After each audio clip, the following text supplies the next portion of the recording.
The mandate of the Elliott Lake Commission of Inquiry is to inquire into and report on events surrounding the collapse of Algo Center Mall on June 23, 2012. The partial collapse of the mall's roof parking deck killed 2 Elliott Lake residents and caused severe economic disruption. In 1979, the Ontario Municipal Board approved construction of the mall. The estimated cost was $10 million, and in 1980, the construction of the mall was complete.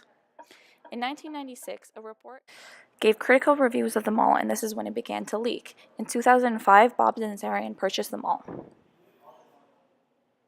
In 2007, a Shop 10 owner sued for leaks and roof collapses and was awarded $11,000 in damages, and in 2008, the owner planned for renovation but canceled it once he saw the $1 million price tag. Furthermore, in 2010, a consulting firm began performing the studies, and no action was taken, and a section of concrete crashed through the roof the next year. In 2012, the mall management was pled guilty, and engineering structural study is done by engineer Rob Woods. He also did not take any action. And the roof of the mall collapsed on June 23rd, and 2 people were reported missing. At 4 p.m., a state of emergency was declared. And on June 25th, rescue efforts were suspended, causing angry backlash, and the Prime Minister offered military help. On the 27th, 2 bodies were discovered, and they were, in fact, dead. A public inquiry into the Algo Mall was launched the next day. On January 2013, the demolition of the mall began, and 2 months later, on March 4th, a public inquiry into the mall was launched. During the court and the hearings, Robert Wood was found not guilty. What is the Elliott Lake disaster and what are the ethical violations involved?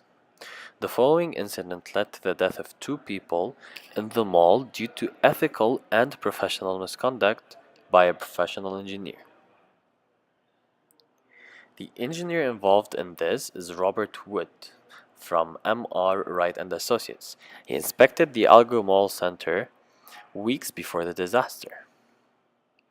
Now, the unethical misconducts that Wood dealt with are that he signed off on a report declaring the Algo Center Mall structurally sound just weeks before a portion of its rooftop parking deck caved in.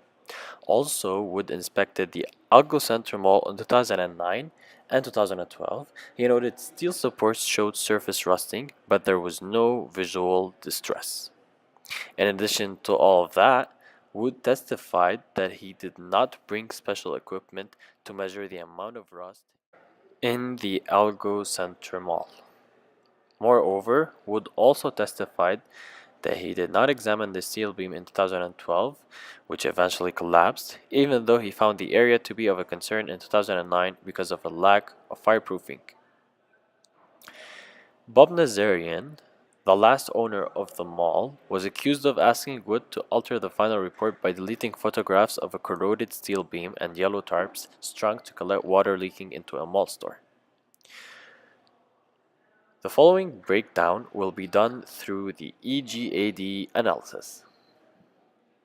Negligence, safeguarding life, reporting unsafe situations, and the paramount duty to public welfare are the ethical issues that Wood violated according to Section 72 and 77 from the Code of Ethics.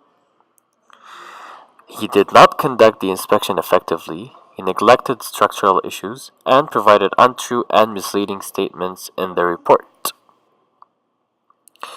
Now, let's talk about generating alternative solutions. First, acquiring the right equipment prior to conducting the inspection, reporting and taking action against any unsafe situations, and conducting the inspection accurately and effectively would be the first solution. Second, conducting the inspection with the tools available, as well as signing off on the inspection without exporting any danger would be the second solution. And thirdly, doing the inspection and blaming the previous engineer for their negligence and therefore making them solve the situation on their own. What do you think is the best solution though?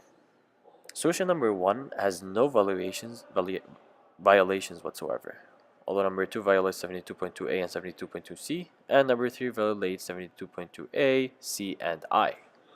Therefore, our decision is that solution number 1 is the best alternative solution. What Woods should have done? He should have provided a better duty care public welfare, should have conducted a better inspection with the right equipment, and should have been honest with the situation and took immediate action. And this is the end.